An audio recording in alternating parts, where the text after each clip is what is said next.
In this video, I'll be changing the steering box in my 1999 Ford E150. I had recently replaced my ball joints and both inner and outer tie rods, so I knew that this was the appropriate next step. While in this video I unscrew the castle nut completely, it's actually best to just unscrew it slightly so that when you drop the tie rod from the Pitman arm, it doesn't come crashing into the ground. Do not fear hitting the Pitman arm. It can take so much force. Next up, the power steering lines. These were more tricky than I thought they would be. One, because the access was difficult, but also once I finally had them unscrewed, they were pretty tricky to take off. But I was finally able to release them, and when I did, it was kind of messy. Alright, so now there's some grass because I got a little bit of transmission fluid on there. These 3 bolts are what's holding the steering box onto the frame. And as you can see, my breaker bar has just enough clearance to make it. I kept getting dirt and debris in my eye as I was trying to take out these bolts. So this is my steering box, and it's now only held in by this bolt. I'm gonna tie it up, undo the bolt, lower it. Okay, so I ended up not using the rope because it was too hard, but I have it propped up by this metal pole, and I'm planning on catching it, and I hope that it works out.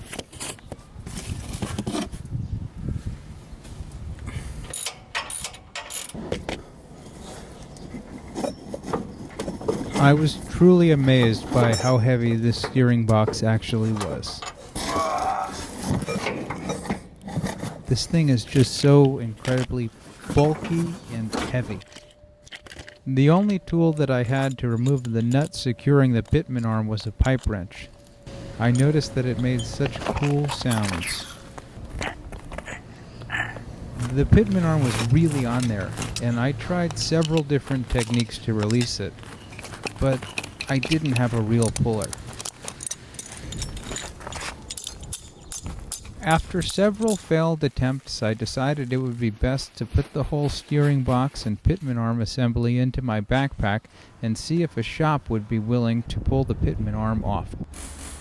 $20 later, it was done. This is my new steering box, and this is a fly. Cool, I got something in my eye.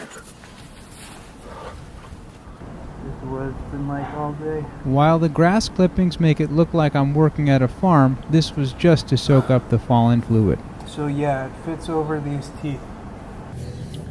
Okay, so I'm going to try this 10mm, even though I thought I remembered it was 11. No, that's perfect. The reason I waited to pull out the plastic pieces until after installation was out of fear that doing so too early would cause some of the grass clippings to make their way into the system.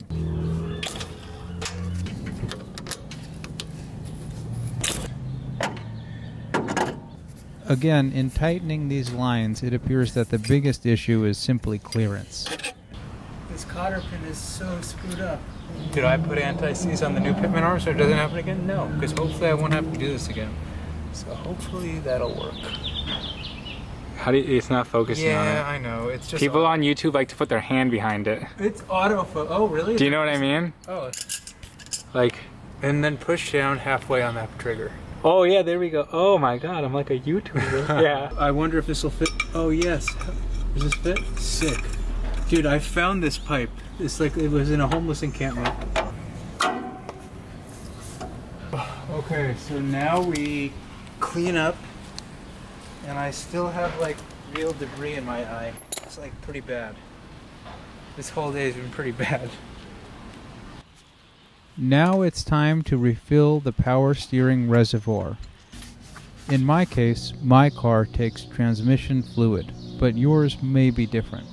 You don't want to add too much, but at the same time you don't want to be adding too little.